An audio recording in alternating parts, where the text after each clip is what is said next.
Bonjour Jean-Luc Gagliolo. Bonjour. Vous êtes adjoint au maire délégué à l'éducation. Ce matin, si vous avez été sur ce plateau, c'est parce qu'il y a un mouvement social qui touche le bon fonctionnement des cantines scolaires. Il dure déjà depuis plusieurs semaines. Ce sont les ATSEM qui demandent des revalorisations de salaire et de meilleures conditions de travail. Quand allez-vous prendre les mesures qui permettront de faire cesser ce mouvement social ? Alors nous rencontrons un mouvement social, nous sommes face à ce mouvement social perlé, dispersé, qui concerne depuis cette semaine une dizaine d'écoles de Nice sur 150. Sur ce mouvement social, nous rencontrons le problème spécifiquement dans les cantines, c'est-à-dire que aussi bien les ATSEM que les surveillants, que les ATT peuvent manifester leur désir de faire grève. Et je dois dire que ce désir partiellement justifié. En ce qui nous concerne, nous avons pris des mesures et le maire a annoncé des mesures en début d'année. Justifié sur quel point ? Justifié sur la pénibilité du travail. Plus précisément, depuis quelques années, c'est un travail, quand vous êtes en contact avec les enfants comme ça, auprès des enseignants, vous touchez du doigt toutes les difficultés sociales, éducatives, et donc vous êtes confronté en permanence à cette difficulté. On rencontre aussi, depuis la scolarisation des enfants à 3 ans, une présence du handicap qui doit être prise en charge et qui ne l'est pas de manière aussi précoce. Donc les ATSEM qui interviennent auprès des enfants font un métier extrêmement difficile et leur pénibilité est avérée.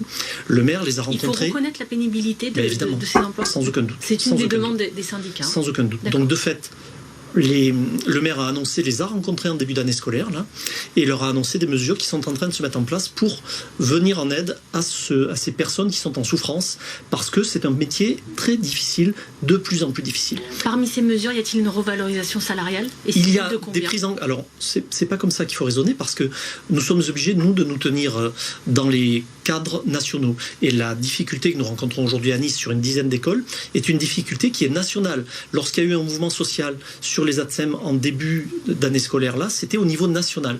Et aujourd'hui, ce que nous rencontrons à Nice, c'est un mouvement dispersé. Et je précise aussi que les difficultés que nous rencontrons aujourd'hui sont liées au fait que ces grèves étant perlées et dispersées, on ne peut pas les anticiper sur ces 10 écoles. Et sur 5 écoles, on n'a pas pu compenser et faire face à ces mouvements imprévisibles de quelques agents. Et donc, nous avons dû fermer 5 cantines, effectivement. Donc, sur la réponse de la municipalité, vous dites pour le moment, la revalorisation salariale, c'est non. La revalorisation salariale est à l'étude. Et nous discutons avec les syndicats et nous réfléchissons avec eux pour trouver les moyens de prendre en compte ces mesures, cette difficulté-là. Donc, reconnaissance de la pénibilité, aménagement des horaires de travail et toutes les mesures que nous pourrons prendre, y compris la revalorisation salariale, est à l'étude avec les syndicats. Alors, ce que dénoncent également les syndicats, ce sont les conditions de travail. Ils assurent que lorsqu'il y a des absents, il n'y a pas de remplacement et donc des plages horaires plus importantes. Que répondez-vous à cela ? Je réponds que depuis la période Covid, nous avons un taux d'absentéisme qui s'est considérablement accru et nous avons donc du mal à faire face à ces absences. De fait, tout le pool de remplaçants que nous avons est souvent utilisé en totalité pour boucher, si je peux dire, des absences permanentes. Donc de ce fait, c'est très compliqué et nous avons de fait, en France aussi, au niveau national, des difficultés de recrutement majeures sur ces métiers-là, comme sur d'autres d'ailleurs, mais sur ces métiers-là en particulier. Donc vous manquez de bras, très Absolument. concrètement. Vous avez lancé d'ailleurs des campagnes de recrutement. Nous avons des jurys permanents. Vous savez que nous ne pouvons pas mettre en face des enfants et à côté des enfants des personnels qui ne soient pas qualifiés. Et donc nous devons faire attention aux personnes que nous recrutons.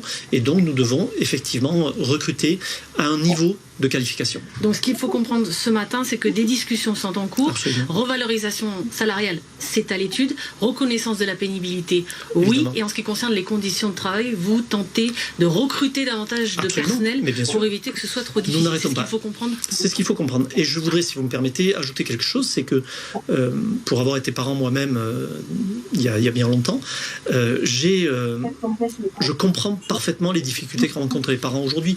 Des parents qui aujourd'hui doivent s'organiser en dernière minute pour faire face à la fermeture de la cantine sont dans des situations inextricables. Donc nous savons que c'est compliqué pour eux et nous œuvrons au quotidien avec Christian Estrosi pour essayer d'y faire face. On comprend bien. Concernant les cantines, selon l'Agence nationale de santé, des enquêtes ont été lancées pour tenter de savoir si des élèves ont été victimes d'intoxication alimentaire. Est-ce le cas ? Ça n'est pas le cas.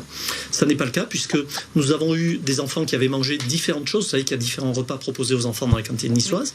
Ils avaient mangé différents repas. Certains ont été malades, d'autres pas. Il y a eu le problème dans des collèges aussi.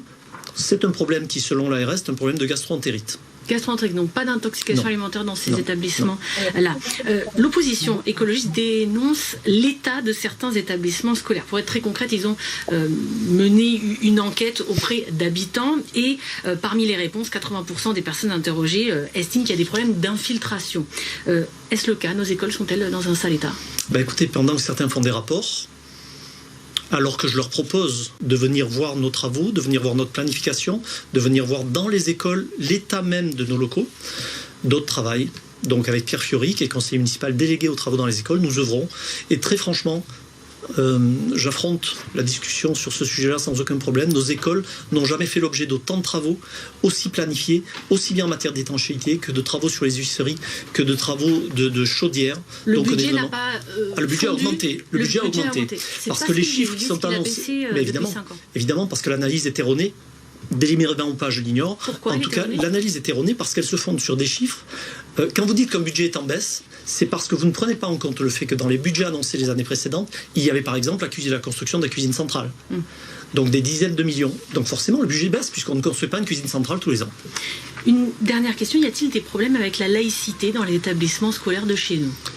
Écoutez, dans les écoles primaires, le respect de la laïcité. Oui, dans les écoles primaires, le problème se pose de manière plus mesurée que dans les collèges ou dans les lycées ou à l'université.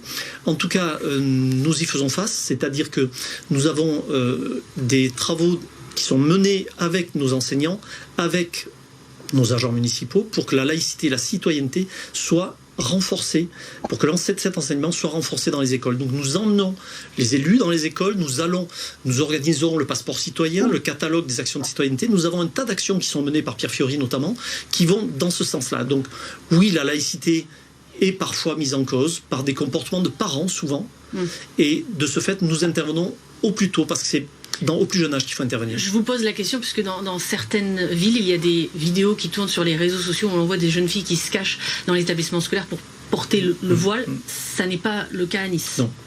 Ce n'est pas le cas à Nice. Quand vous dites que la laïcité est parfois remise en cause, c'est sur quel point? Par exemple, lorsque des parents ne souhaitent pas qu'on enseigne certaines choses, lorsque des parents remettent en cause, comme par exemple le droit des femmes, comme par exemple, je pense que tout le monde est sensible à ça. Donc nous, ce que nous souhaitons véritablement, c'est que... Vous dites qu'à Nice, il y a certains parents d'élèves qui ça peut arriver, mais lors des sorties d'école, par exemple, on voit bien qu'il y a des tensions entre parents qui ne sont pas forcément de la même communauté. Donc il appartient à l'autorité locale de faire en sorte que les conflits s'apaisent et que l'on éduque. C'est dès le plus jeune âge qu'il faut intervenir. Merci Jean-Luc Galliot d'être venu ce matin sur le... Si ça marché.